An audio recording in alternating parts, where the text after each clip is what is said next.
Hello ඔයගොල්ලන්ට මාව ඇහෙනවද?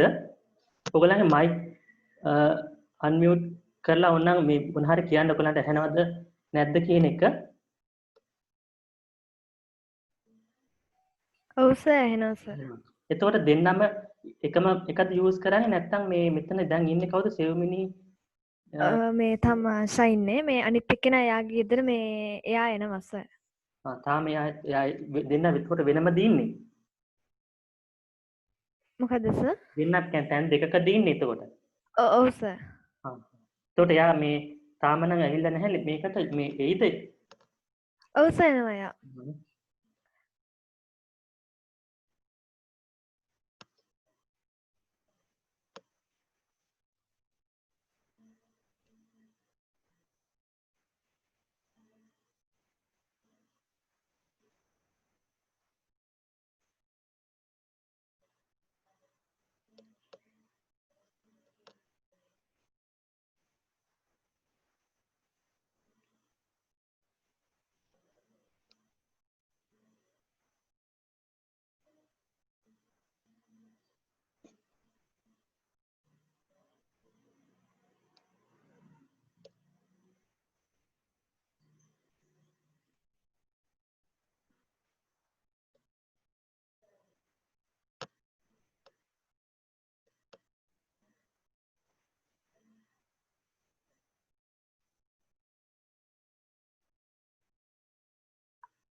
හරි අපි Python පාඩමේ මේ වෙනකොට කතා කරලා තියෙනවා list සහ dictionary ඊට අමතරව tuple කියන දත්ත ප්‍රරූප පිළිබඳව.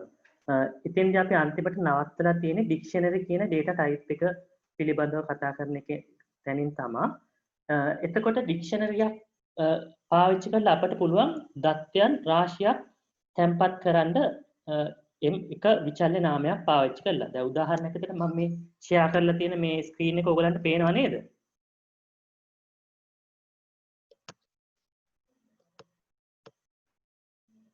ඔයගලන්ට මේ ස්ක්‍රීන් එක පේනවද මම ෂෙයා කරලා තියෙන එක? ඔව් සර් පේනවා. පේනවනේ. හරි. එතකොට එතෙන්දී මෙතන මේ letters කියලා ඩික්ෂනරි එකක් නිර්මාණය කරලා තිනවා. එතකොට එතන තියෙනවා item 3ක්. හරිද? එතකොට ඒ item 3 තමයි එකක් A, අනිත් එක B, අනිත් එක C. හරිද?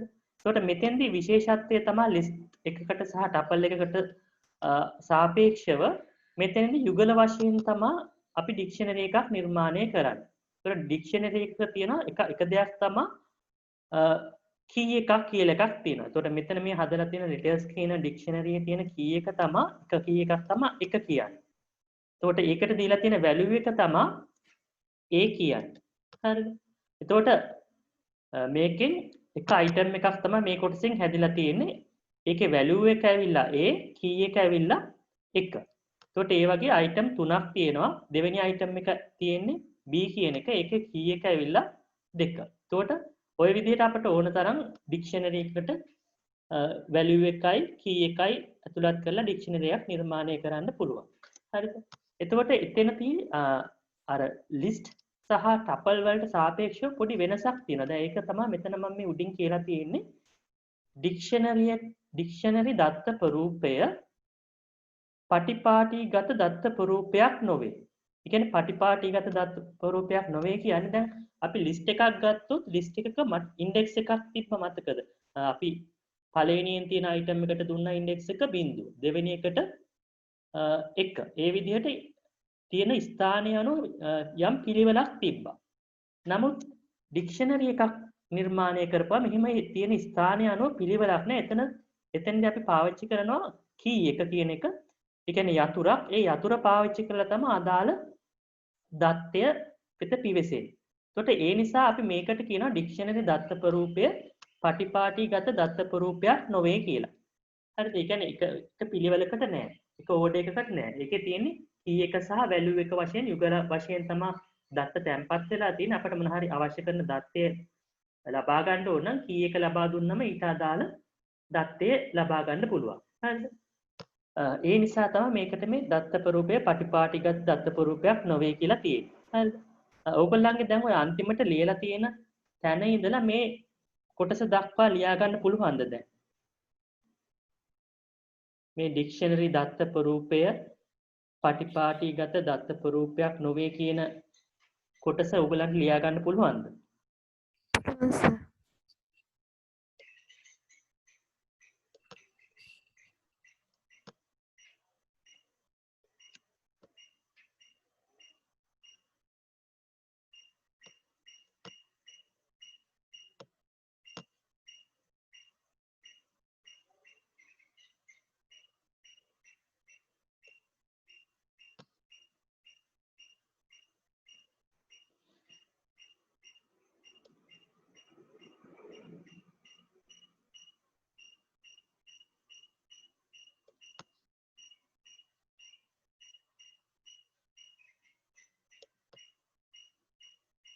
ඔයගොල්ලන්ගේ මයික් අන්මියුට් කළත් කමක් නැහැ වැඩි සද්දයක් එන්නේ නැහැ නේ. ඒ නිසා මේ මොන හරි කියන දෙයට උත්තර දෙන්නත් පුළුවන් වෙන විදිහට අන්මියුට් කළාට කමක් නැහැ වැඩි දෙනෙක් නැති නිසා.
හරිද මේ දක්වා ටික ලියලා තියෙන්නේ? ඔව් සර් ලිව්වා. ඔව් එතකොට දැන් මෙතන අන්තිම පේලියේ print letters කියලා දාලා අපි ඒකේ key එක තමයි දීලා තියෙන්නේ මෙතන මේ 3 කියන එක. එතකොට එතනින් output එක විදිහට මොකක්ද දෙන්නේ? C කියන එක තමයි output එක විදිහට එන්නේ. හරිද? එතකොට ওই විදිහට අපිට පුළුවන් dictionary එකේ තියෙන අගයන් print කරන්න. හරිද?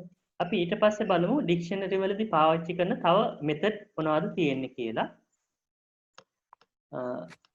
දැන් අපි දන්නවා dictionary එකක තියෙනවා key එක සහ value කියලා යුගලයක් තියෙනවා. ඒතකොට එතෙන්දී අපිට අපේ තියෙන dictionary එකේ තියෙන values ඒ කියන්නේ අගයන් ටික විතරක් අපිට ගන්න ඕන නම් අපිට පුළුවන් මේ values කියන method එක පාවිච්චි කරන්න. ඒකට ඒකෙන් අපිට dictionary එකේ ඇති සියලුම අගයන් පමණක් ලබා දෙන්න. ඒකට key එක නැතුව අගයන් විතරක් ලබා ගන්න අවශ්‍ය නම් අපිට පුළුවන් මේ values කියන method එක පාවිච්චි කරන්න dictionary එකක් තුලදී. හරිද? ඒකට එතනදී ඉස්සෙල්ලා හදපු dictionary එකම තමයි මේ letters කියන නමින් හදපු dictionary එකම තමයි මෙතන හදලා තියෙන්නේ. ඒකට එතනදී මම මෙතන මේ print කරලා තියෙනවා letters කියන dictionary එකේ තියෙන values ටික. ඒකට මේ විදිහට තමයි values කියන method එක අපි dictionary එකක් තුලදී පාවිච්චි කරන්නේ මේ print කියන statement එක තුලදී. හරිද? ඒකට මෙතනින් අපි ප්‍රතිඵලයේ විදිහට ලැබෙන්නේ මේකේ තියෙන values ටික විතරයි. ඒකට values තියෙනවා 3ක් A B කියන එක. ඒකට ඒකේ ප්‍රතිඵලය තමයි මෙතන තියෙන්නේ. එතකොට ඩික්ෂනරි එක තියෙන values අපිට මොනවද කියලා අරගන්න ඕන නම් ප්‍රතිඵලයේ විදිහට values කියන method එක පාවිච්චි කරලා අපිට ඒක කරගන්න පුළුවන්. හරි. එතකොට ඊට අදාළ සටහන ලියා ගන්නකො මේ values කියන එකට අපි මාතෘකාව විදිහට දාන්න values method කියලා ලියලා මේ සටහන ලියා ගන්න. මෙන්න මේ කොටස. මොන හරි ඔයගලන්ට ගැටලුවක් තියෙනවා නම් අහන්න. එහෙම ප්‍රශ්නයක් නෑ මෙතන. හරි. බත් පේන්නේ නැති නිසා තේරෙන්නේ නැහැ ඔයගලන්ට හරියට ගැටලුවක් තියෙනවද නැද්ද කියලා. ඒ නිසා මොන හරි ගැටලුවක් තියෙනවා නම් අහන්න ඇහුවට කමන්නේ නැහැ ඔයගලන්ට අතරදී.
හරිද ඒ ටික ලියලා ඉවරද මේ කොටස? ඔව් සර් ලිව්වා. හරි. මේක ගැටලුවක් තියෙනවා නම් ඔයාලට මහා ප්‍රශ්නයක් තේරෙන්නේ නැත්නම් තැනක් තියෙනවා නම් අහන්න. හරි සර්. ඊට පස්සේ අපිට ඩික්ෂනරි වලදී තව පාවිච්චි කරන්න පුළුවන් මෙතඩ් එකක් තියෙනවා key කියන එක. ඒකට ඉස්සෙල්ලා බැලුවේ values ටික ප්‍රතිඵලයේ විදිහට ගන්න පාවිච්චි කරන මෙතඩ් එක. අපිට ඩික්ෂනරියේ තියෙන keys විතරක් ප්‍රතිඵලයේ විදිහට ගන්න ඕන නම් ඒකදී key කියන මෙතඩ් එක පාවිච්චි කරන්න පුළුවන්. ඒකට මේකෙන් ලබා දෙන්නේ ඩික්ෂනරියේ තුල තියෙන සියලුම යතුරු ටික ප්‍රතිඵලයේ විදිහට ලබා දෙනවා keys තියෙන. ඒකට එතෙන්දී ඉස්සෙල්ලා ඩික්ෂනරියටම අපි letters කියන එක print කරලා letters කියන එකේ key method එක call කරලා ඒක print කළොත් ප්‍රතිඵලයේ විදිහට එන්නේ 1 2 3 කියන ටික. ඒතකොට මේකේ තිබ්බේ keys ටික 1යි 2 3. ඒතකොට මේ ඩික්ෂනරියේ තියෙන keys ටික බලා ගන්න ඕන නම් අපිට keys කියන method එක පාවිච්චි කරන්න පුළුවන්. හරිද? ඒතකොට මේකේ ප්‍රතිඵලය තමයි ඒතකොට ප්‍රතිඵලය එනකොට මේ ඩික්ෂනරි කියන එක කෙටි කරලා මේ විදිහටම සම්පූර්ණ ප්‍රතිඵලයක් තමයි print කරපුවාම එන්නේ. ඊට අදාළ කොටස දැන් ලියා ගන්නකො key method කියලා ලියලා මාතෘකාව මේ කොටස ලියා ගන්න.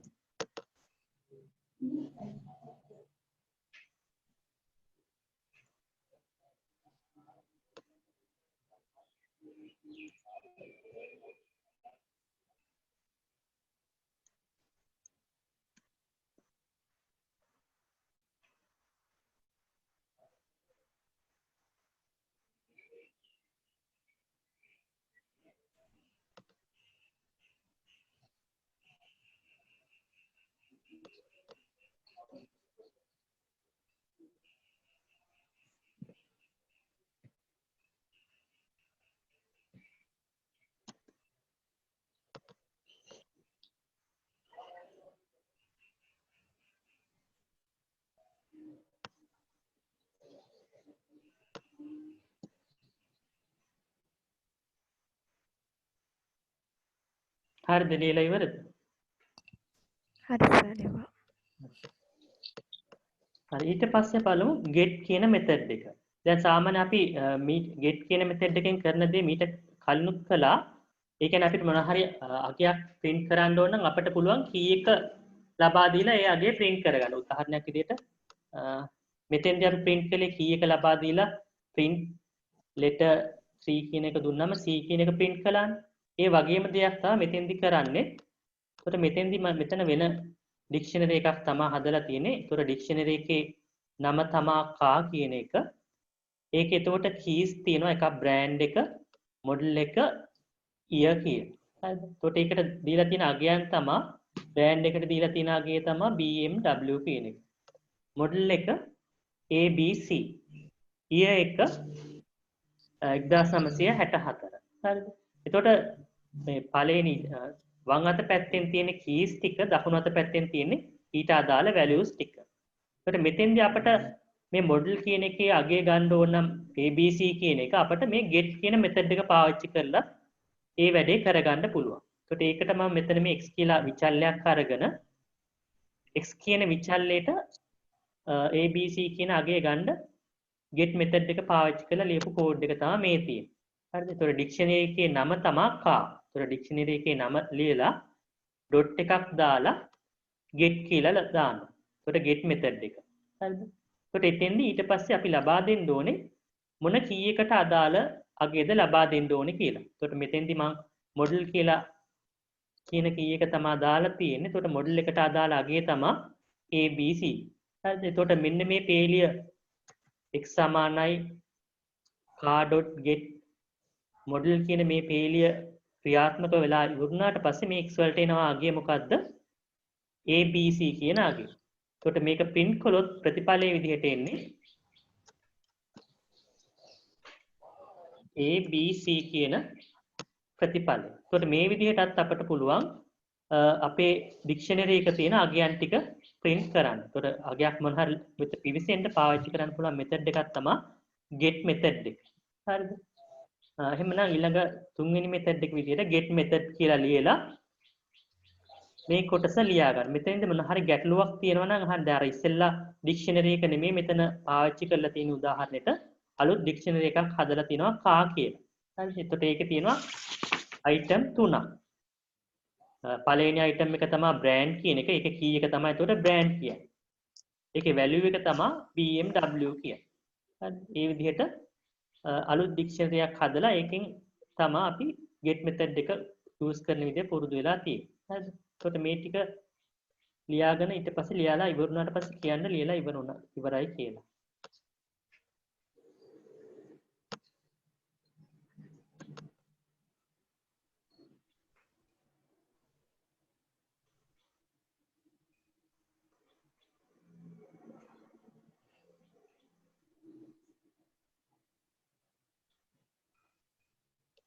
මෙතෙන්දි මේ ඊයේ එක දාලා තියෙන 1964 කියන එක quotation ඇතුළේ නෙමෙයි. මේක අවුරුද්දක් විදියට ඉලක්කමක් විදියට තමයි තියෙන්නේ.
හරිද ලියලා ඉවරද? හරි සර්. ඊට පස්සේ clear කියන method එක. අපිට dictionary එකේ තියෙන දත්ත ඔක්කොම ටික මකන්න ඕන නම් අපිට පුළුවන් clear කියන method එක පාවිච්චි කරන්න. ඒකට මේකෙදි dictionary එකේ තියෙන දත්ත මැකීම පමණයි වෙන්නේ, dictionary එක delete වෙන්නේ නැහැ. තියෙන ඔක්කොම දැන් උදාහරණයක් විදිහට මේකේ තියෙන කා කියන dictionary තියෙන මේ දත්ත ඔක්කොම ටික මකන්න අවශ්‍ය නම් අපිට clear කියන method එක පාවිච්චි කරලා ඒක කරන්න පුළුවන්. හැබැයි dictionary මැකෙන්නේ empty dictionary එකක් විදිහට ඒක තියෙනවා. කා කියන එක delete වෙන්නේ ඒකේ තියෙන අගයන් ටික විතරයි clear කියන method එකෙන් delete වෙන්නේ. එතකොට මෙතනදී letters කියන dictionary එකේ අගයන් තමයි clear කරලා තියෙන්නේ. එතකොට එතෙන්දී මේක අපි බැරිලා හරිය print කරොත් මේ විදිහට print letters කියලා මෙතෙන්දී output එකේ එන්නේ empty list එකක්. මේ විදිහට සංගල වරහන් හිස් සංගල වරහනක් මේ විදිහට එකක් එයි. දැන් මෙන්න මේ කෝඩ් එක ක්‍රියාත්මක කරලා අන්තිමට print කළොත් letters කියන dictionary එක delete වෙලා නැහැ. ඒකේ තියෙන අගයන් ටික විතරක් delete වෙලා හිස් empty dictionary එකක් අපිට අරගන්න පුළුවන්. ඒකට clear කියන method එකෙන් අපිට කරලා දෙන්නේ dictionary එකේ තියෙන සියලුම items ටික මකලා දෙන එක. ඊළඟ method එක ලියන්න clear method කියලා. ඊට පස්සේ ඊට අදාළ මේ කොටස ලියා ගන්න.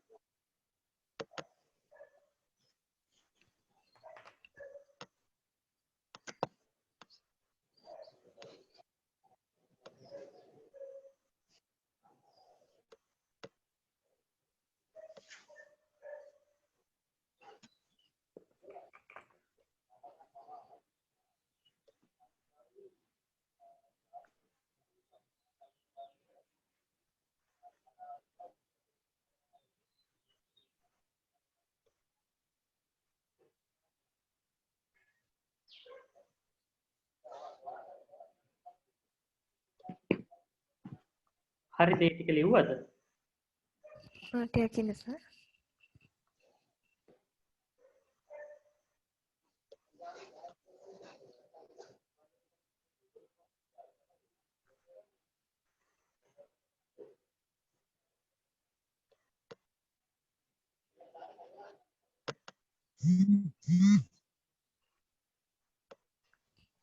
හරි සර්.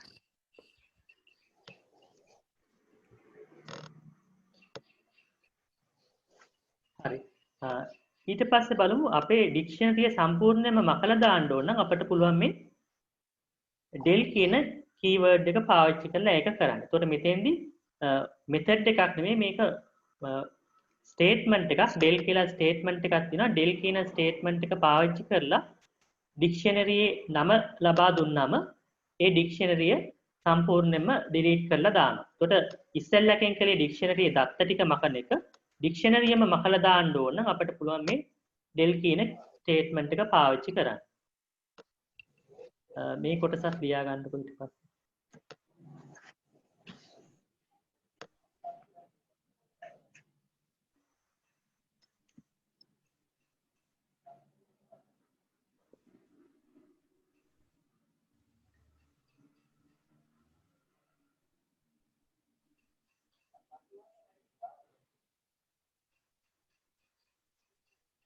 හරි දැන් ඒකට ඕගොල්ලන්ට අදාළ ලිස්ට් එකයි ටපල් සහ ඩික්ෂනරි කියන data type ටික කරලා තියෙන්නේ. ඒකට අන්තිමට මේ කරපු ටිකේ ප්‍රැක්ටිකල් ඔයගොල්ලෝ තනියෙන් ඊට පස්සේ ගෙදර ඉන්න වෙලාවට කරන්න දාර එක වෙලෙම try යන්න කාලයක් නැති නිසා මේ ප්‍රැක්ටිකල් ටික තනියෙන් කරලා බලන්න. ඉතින්ද මොන හරි ගැටලු තියෙනවා නම් අහන්න අනිත් දවසේ. හරි ඊට පස්සේ අපි අද අලුත් කොටසකට යන්නේ. අපි දැන් මෙච්චර කල් සාමාන්‍යයෙන් ඔක්කොම වැඩසටහන් ලියුවේ තනි වැඩසටහනක් විදියට. හරිද? අපි දැන් සාමාන්‍ය පරිගණක වැඩසටහනක් ලියන්න යනකොට ඒ පරිගණක වැඩසටහන විශාල පේලි ගානකින් සමන්විත වෙන්න පුළුවන්. සමහරට පේලි 1000ක් එහෙම නැත්නම් ලක්ෂයක් වගේ තියෙන්න පුළුවන්. ඒකට ඒ විදිහට ලොකු වැඩසටහනක් ලියනකොට ඒ වැඩසටහන සංකීර්ණ වෙනවා. ඒකට ඒ වැඩසටහනක තියෙන සංකීර්ණ බව අඩු කරන්න පුළුවන් අපට ක්‍රම ලේඛන පාවිච්චි කරලා. ඒකට අද ඉගෙන ගන්න ඊළඟට ඉගෙන ගන්න යන්නේ ක්‍රම ලේඛන කොහොමද පාවිච්චි කරන්නේ කියලා. හරිද?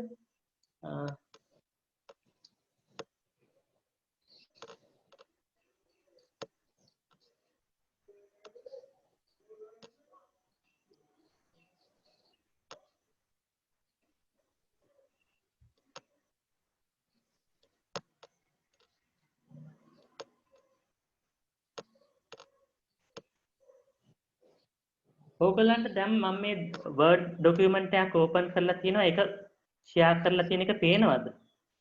ඔස්ස පේනවා. ඔව්. හරි. අපි ඒකට අපේ පාඩමේ ඊළඟ කොටසට අපි ඉගෙන ගන්න යන්නේ උපක්‍රම ලේඛන කොහොමද Python භාෂාවේදී ලියන්නේ කියලා. ඒකට උපක්‍රම ලේඛන පාවිච්චි කරලා එහෙමත් නැත්නම් ඔකට අපි කියන වචනේ තමයි ඉංග්‍රීසියෙන් ෆන්ක්ෂන් එකක් පාවිච්චි කරලා අපට පුළුවන් අපේ තියෙන වැඩසටහන් වල තියෙන සංකීර්ණ බව අඩු කරගන්න. ඒකට මෙතෙන්දී අපි අපේ වැඩසටහන් පොඩි කොටස් වලට වෙන් කරලා කඩලා වෙන වෙනම ඒවා ලියන්න පුළුවන්. හරිද? ඒකට පේලි 1000ක වගේ තියෙන වැඩසටහනක් අපට පුළුවන් පේලි 100ක එහෙමත් නැත්නම් 200ක වගේ පොඩි පොඩි කොටස් වලට කඩලා ඒවා වෙන වෙනම ඩෙවලොප් කරන්න. ඒකට ඒ මගින් අපිට මේ සම්පූර්ණ වැඩසටහන එක වැඩසටහනක් විදියට හදනවට වඩා සරලව කොටස් වලට වෙන් කරලා වැඩසටහන හදනකොට ඒක හදන එක්කෙනාටත් පහසුයි. ඊට පස්සේ ඒක පාවිච්චි කරන වෙන තව කෙනෙක් අලුතෙන් ඩෙවලොප් කරන්න ගත්තොත් ඒ වැඩසටහනම එයාටත් ඒක පහසුවෙන් කරගෙන යන්න පුළුවන්. ඒකට Python භාෂාවේදී කොහොමද ෆන්ක්ෂන් එකක් ක්‍රියේට් කරන්නේ, කොහොමද ෆන්ක්ෂන් එකක් කෝල් කරන්නේ, ඒ වගේ දේවල් ටික මෙතෙන්දී ඉගෙන ගන්න යනවා. අපි ෆන්ක්ෂන් වලට කියන නම තමයි සිංහලෙන් උපක්‍රම ලේඛ. හරිද? එහෙමනම් ඊළඟට මාතෘකාව ලියන්න උපක්‍රම ලේඛ කියලා.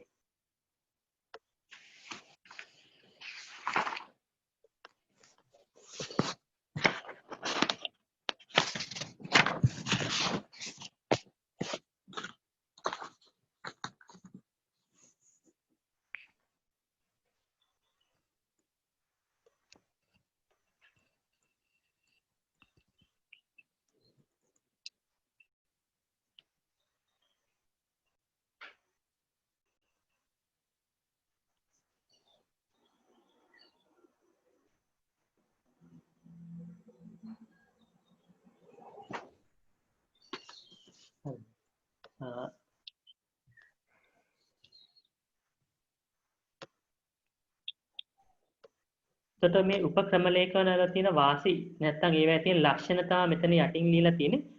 උපක්‍රම ලේඛන මගින් පරිගණක වැඩසටහන කුඩා කොටස් වලට වෙන් කරගත හැකිය. එතකොට ඒ නිසා අපිට මේ වැඩසටහනේ සංකීර්ණ බව අඩු කර ගන්න පුළුවන්. එතකොට ඒ නිසා මේ වැඩසටහන ලියන එක පහසු වෙනවා. හරිද? එතකොට ඒක දෙයක් තමයි උපක්‍රම ලේඛනයක තියෙන ලක්ෂණයක් තමයි පරිගණක වැඩසටහනක තියෙන සංකීර්ණ බව අඩු කරගන්න පුළුවන්. හරිද?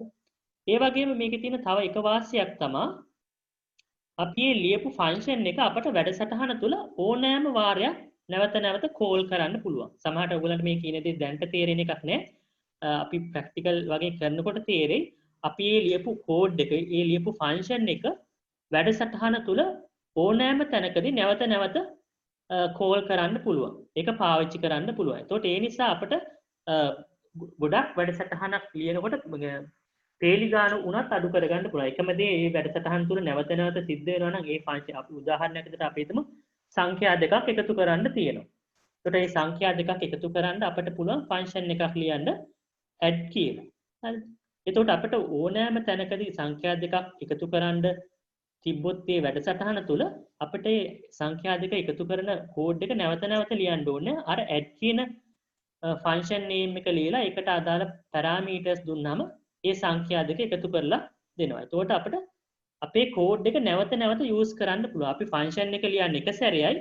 ඒක අපිට අපේ වැඩසටහන තුල ලියන්නත් පුළුවන්. එහෙමත් නැත්නම් අපි වෙනම Python වැඩසටහනක් ලියනවා නම් එතෙන්දී උනත් කෝල් කරන්න පුළුවන්. එතකොට මේකේ තියෙන තව වාසියක් තමයි කෝඩ් එක රීයූස් කරන්න පුළුවන්. අපි එක සැරයක් ෆන්ක්ෂන් එකක් ලිව්වොත් ඒ ලියන ෆන්ක්ෂන් එක හැම ඕනෑම තැනකදී ආයෙ අපිට කෝල් කරන්න පුළුවන්. එතකොට අපි සාමාන්‍යයෙන් මේ වෙනකොට Python භාෂාව තුල හදලා තියෙන ෆන්ක්ෂන් කිහිපයක් පාවිච්චි කරලා තියෙනවා print input වගේ දේවල්. ඒකට එතෙන්දී අපි ඔය print කියන එක අපි ලියපු එකක් නෙවෙයි Python වලින් ඊට අදාළ කාර්යය ඒගොල්ලෝ ලියලා තියෙනවා. අපි මොන හරි දෙයක් print කරන්න ඕන වුණොත් print කියන ෆන්ක්ෂන් එක කෝල් කරන එක තමයි කරන්නේ. එතකොට අපේ වැඩසටහනක් තුළ ඕන තරම් print කියන එක කෝල් කරන්න පුළුවන්. එතකොට ඒ වගේම තමයි අපට අවශ්‍ය කරන වැඩකට අදාළව වෙනම ෆන්ක්ෂන් එකක් ලියලා තියාගෙන ඉඳලා ඒක ඕන තැනකදී කෝල් කරලා ඒකෙන් ඒ අදාළ කාර්යය කරගන්න පුළුවන්. එතකොට ෆන්ක්ෂන් වල තියෙන එක වාසියක් තමයි කෝඩ් එක සංකීර්ණ බව අඩු වෙනවා. ඒ කෝඩ් එක නැවත නැවත භාවිතා කිරීමට හැකියාව ලැබෙනවා. හරිද?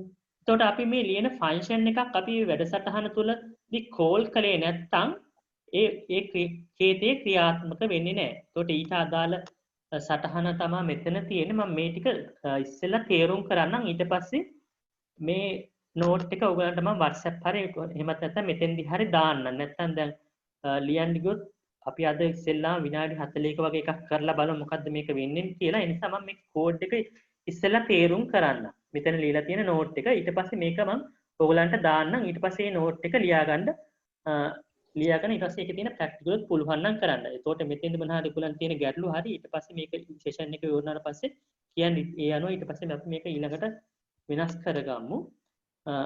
එතකොට ශ්‍රිත එහෙමත් නැත්නම් ෆන්ක්ෂන් එහෙමත් නැත්නම් ඔකට අපිට කියන්න පුළුවන් උපක්‍රම ලේඛන ප්‍රධාන වශයෙන් අපිට දකින්න පුළුවන් ක්‍රම දෙකකට. එකක් තමයි Python භාෂාව තුල නිර්මාණය කරලා තියෙන ෆන්ක්ෂන්. එතකොට ඒවට උදාහරණ තමයි අපි print input දැන් මේකෙදි ඉස්සෙල්ලා අන්තිම පාඩමේදී කළේ key values ඒ වගේ Python භාෂාව තුල හදපු functions තියෙනවා. එතකොට ඒවා අපට ලියන්න ඕන ඒවා නිකම්ම පාවිච්චි කරන්න පුළුවන්. හරිද? අනිත් ෆන්ක්ෂන් වර්ගය තමයි පරිගණක වැඩසටහන ලියන කෙනාටත් එයාට අවශ්‍ය කරන කාර්යයන් කරගන්න වෙනම ෆන්ක්ෂන් එහෙමත් නැත්නම් උපක්‍රම ලේඛන හදලා තියාගන්න පුළුවන්. ඒතකොට Python භාෂාව තුලත් තියෙනවා ෆන්ක්ෂන්. ඒ වගේම වැඩසටහන ලියන එක්කෙනාටත් අපට අවශ්‍ය නම් ෆන්ක්ෂන් හදාගන්න පුළුවන්. ඒතකොට ෆන්ක්ෂන් ක්‍රම දෙකක් යටතේ පාවිච්චි කරන්න පුළුවන් Python වලදී. අපි බලමු කොහොමද ෆන්ක්ෂන් එකක් එහෙමත් නැත්නම් උපක්‍රම ලේඛයක් නිර්මාණය කරන්න කියලා. එතකොට උපක්‍රම ලේඛයක් නිර්මාණය කරන්න අපි පාවිච්චි කරන කීවර්ඩ් එක තමයි def කියන එක. def කියලා ලියන්න ඕනේ. එතකොට මෙතනදී මේ ෆන්ක්ෂන් එකක් නිර්මාණය කරලා තියෙනවා def කියලා ලියලා. def ඊපස්සේ ෆන්ක්ෂන් එකේ නම. එතකොට මේකේ නම තමයි my function කියන එක. හරිද? ෆන්ක්ෂන් එකේ නම මේ විදිහට දාලා මෙතෙන්දී අපි වරහන් දාන්න ඕනේ. එතකොට මෙතෙන්දී අපි පාවිච්චි කරන්නේ round වරහන් මේ විදිහට round වරහනක් දාලා ඊට පස්සේ මෙතනින් semicolon එක දාන්න ඕනේ. එතකොට මේ පේලියෙන් අපි කරලා තියෙන්නේ my function කියලා ෆන්ක්ෂන් එකක් නිර්මාණය කරලා තියෙනවා. හරිද? එතකොට ඒ ෆන්ක්ෂන් එක තුල ලියන්න ඕන දේවල් ටික. ඒතර මේ ෆන්ක්ෂන් එක තුල වෙන්න ඕන දේවල් ටික අපි පල්හැන් ලියලා තියෙනවා. ඒකට අර if statement එකක් while එකක් වගේ මෙතෙන්දි ඊට අදාළ කේත කාණ්ඩය අපි indent එකක් තියලා තමයි ලියන්න ඕනේ. ඒතර මෙතෙන්දි මේ def කියන එකේ d එකයි මේ print කියන statement එකේ p එකයි අතර යම් පරතරයක් ඇතුව තමයි තියෙන්නේ. space එකක් තියෙනවා. හරිද? ඒතර කෙලින්ම මම මේක print කියන වචනේ මේ කෙලින් තියලා තිබ්බොත් වැරදි. ඒතකොට මේ ෆන්ක්ෂන් එකට අදාළ එකක් නෙමෙයි. සාමාන්‍යයෙන් ෆන්ක්ෂන් එක ක්‍රියේට් කරලා ඉවරනාට පස්සේ ඒකට අදාළ කොටස ඉන්ඩෙන්ට් එකක් මේ විදිහට තියලා තමයි ලියන්න ඕනේ. ඒතකොට මෙතනින් වැඩි දෙයක් කරලා නැහැ. මේ ෆන්ක්ෂන් එකෙන් අපි කරලා තියෙන්නේ print කරලා තියෙනවා hello from my function. ඒතකොට මෙන්න මේ මෙතන ලියන දේ තමයි print වෙන්නේ. ඒතකොට මෙතන මොකක් හරි අපි හිතමු abc කියලා හරි ලිව්වොත් ඒක තමයි මේ ෆන්ක්ෂන් එක කෝල් කරොත් print වෙන්නේ. හරිද?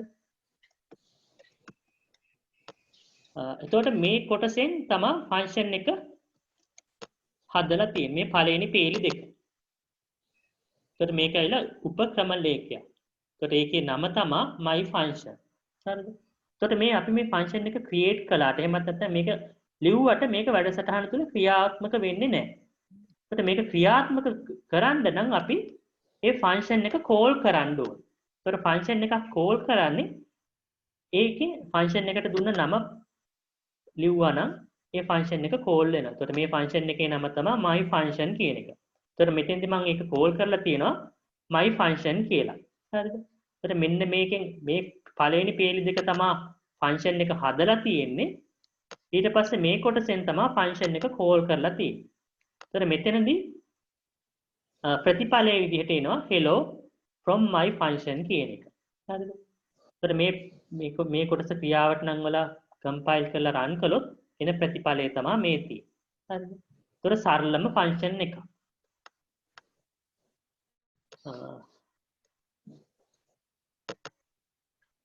ඊට පස්සේ අපි බලමු ෆන්ක්ෂන් එකකට අපට පුළුවන් අගයන් ලබා දෙන්න. දැන් මෙතනදී මම මේ ෆන්ක්ෂන් එක නිර්මාණය කරලා දෙන්නේ පැරාමීටර් මොකක්වත් පාවිච්චි කරන්නේ නැතුව. ඒතකොට මෙතන පැරාමීටර්ස් නැතුව තමයි මේ ෆන්ක්ෂන් එක ලියලා තියෙන්නේ. ඒකට අපට පුළුවන් ඕනම් ෆන්ක්ෂන් එකකට අගයන් පාස් කරන්න පැරාමීටර්ස් ලබා දෙන්න. ඒකට ඊට අදාළව ලියපු කෝඩ් එකක් තමයි මෙතන තියෙන්නේ. ඉස්සෙල් එක වගේමයි def කියලා ලියලා my function කියලා ෆන්ක්ෂන් එකේ නම දීලා තියෙනවා. ඊට පස්සේ මෙතෙන්දි පැරාමීටර් එකක් පාස් කරලා තියෙනවා. ඒ කියන්නේ විචල්‍යයක්. ඒකට මේ දීලා තියෙන විචල්‍යය තමයි fname කියන එක. හරිද? ඒකට මේ පැරාමීටර් එක පාස් කරලා අපි කොහොමද ලියලා තියෙන්නේ කියලා බලමු. මෙතෙන්දි මේ print කියන ස්ටේට්මන්ට් එකේ මම දාලා තිනවා fname කියලා. ඒකට fname කියන්නේ මේ පාස් කරපු පැරාමීටර් එක. ඊට පස්සේ ඒකට එකතු කරලා තිනවා ශ්‍රී ලංකා කියන වචන. හරිද? ඊට පස්සේ මේක මම මේ වැඩසටහන යටින් කෝල් කරලා තියෙනවා. පළවෙනියෙන්ම කෝල් කරලා තියෙනවා ෆන්ක්ෂන් යසිත් කියන. හරිද? ඒකට මේකට පැරාමීටර් එකට මම පාස් කරන වැලියු එක තමයි යසිත් කියන එක. ඒකට මේ වැඩසටහනේදී මේක fname වලට එනාගේ තමයි මෙතෙන්දී යසිත් කියන එක. ඒකට මේක print වෙනකොට print වෙන්නේ මේ පළවෙනි ස්ටේට්මන්ට් එක ක්‍රියාත්මක වෙනකොට යසිත් ශ්‍රී ලංකා කියන. මෙන්න මේ පළවෙනි ස්ටේට්මන්ට් එක. එතෙන්දී ෆන්ක්ෂන් එක එක සැරයක් කෝල් කරලා තියෙනවා. එතෙන්දී පැරාමීටර් එක විදිහට දීලා තියෙන්නේ යසිත් කියන එක. එතකොට මේ අපේ ෆන්ක්ෂන් එක තුල තියෙන fname කියන හැම තැනකටම යන්නේ යසිත් කියන නම. එතකොට මේකේ print වෙන්නේ මේ ෆන්ක්ෂන් එක මෙතෙන්දී කෝල් කරපුවම යසිත් කියන එක. ඊට පස්සේ යට ආයෙ සැරයක් මේ ෆන්ක්ෂන් එකම දෙවෙනි පාර්ට් කෝල් කරලා තියෙනවා. එතෙන් දීලා තියෙන පැරාමීටර් එක තමයි ලහිරු කියන එක. එතකොට ඒකෙදි ප්‍රතිඵලයේ විදිහට එන්නේ ලහිරු ශ්‍රී ලංකා කියන එක. එතකොට මෙන්න මේ වැඩසටහනේ ප්‍රතිඵලය තමයි මෙතනින් දීලා තියෙන්නේ. එතකොට මේ ෆන්ක්ෂන් එක මෙතෙන්දි දෙසරයක් කෝල් කරලා තියෙනවා. එතකොට ওই විදිහට තමයි අපි ෆන්ක්ෂන් එකක් සරලව නිර්මාණය කරලා අපේ වැඩසටහනේ අවශ්‍ය තැන්වලදී අපි ඒක පාවිච්චියට ගන්න. ඕනම සැරයක් ඒක පාවිච්චි කරන්න පුළුවන්. එක සැරයයි ඒක ලියන්න ඕනේ. එතෙන් මෙතෙන්දී නම් ඒගොල්ලන්ට ලොකු දෙයක් මේකේ තියෙන වාසියක් තේරෙන්නේ නැහැ. මොකද තාම අපි එක පියවරයි එක පේලියක් විතරයි කරලා තියෙන්නේ. ඉස්සරහට මේ ෆන්ක්ෂන් අනිත්‍යව හදනකොට තේරෙයි ෆන්ක්ෂන් වලින් තියෙන වාසි මොනවද කියලා. ඒකට අපිට ෆන්ක්ෂන් වල තියෙන වාසි තමයි අපේ කෝඩ් එක රීයූස් කරන්න පුළුවන්. එක සැරයක් කියලා ඒක නැවත නැවත පාවිච්චි කරන්න පුළුවන්. දැන් සමහරලාට මේ අපේ ෆ්‍රී එකක් තියෙන නිසා මේ සෙෂන් එක ඒ නිසා සමහරට විනාඩියකින් දෙකකින් ක්ලෝස් වෙන්න පුළුවන්. ඕගොල්ලන්ට මම මේකේ නෝට් එක මේ උපක්‍රම ලේඛන කියන ටික දාන්නම්. ඒ ටික ඕගොල්ලෝ ලියලා තියාගන්න. අනිත් දවසේ එතකොට ඒකේ තියෙන මොන හරි ගැටලු තිබ්බොත් ඒවා අහන්න. අනිත් එක දැන් අර අපි කලින් කරපු කොටස් ටිකත් ප්‍රැක්ටිකල් ටික කරලා තියන්න. මේ සටහනේ මෙතෙන්ට එනකම් ලියන්න. මේ scope of variable කියලා තියෙන තැනට එනකම් ලියන්න. උපක්‍රම ලේඛන කියන තැන ඉඳලා.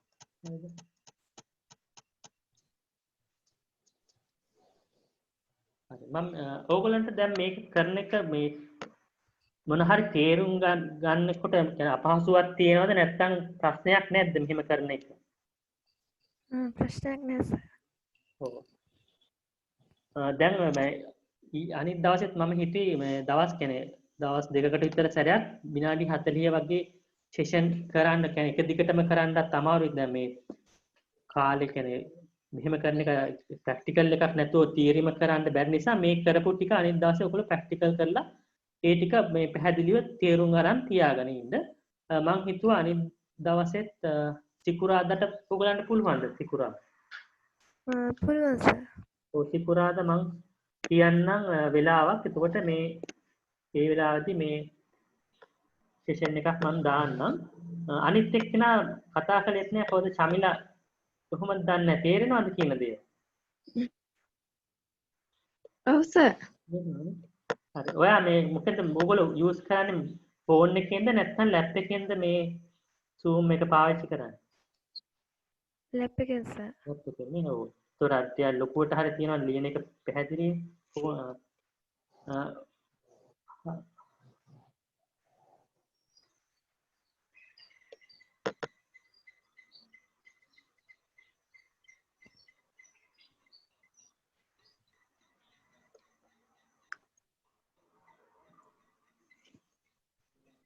හරි එහෙමනම් අපි අදට දැන් මම විනාඩි 40ක සෙෂන් එකක් තමයි හැදුවේ මේ නෝට් එක දාන්න ඊට පස්සේ ඔයගොල්ලෝ ලියලා තියාගන්න සිකුරාදාට මම වෙලාවක් එක දාන්න ඊට පස්සේ එතෙන්දී අපි අනිත් දවසේ ඉතුරු ටික කරමු.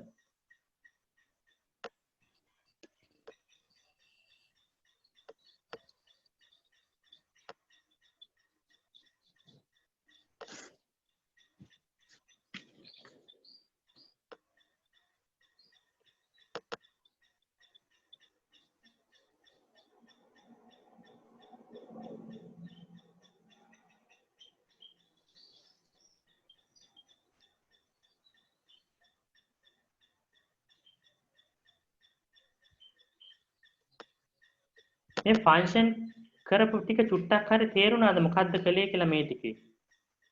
ඔව් සර් තේරුණා. හරි එහෙමනම් අපි මෙතනින් මේ කොටස නවත්තමු. මේ ටික ලියාගෙන ඉවරනට පස්සේ අනිත් දවසේ එමනම් කරමු.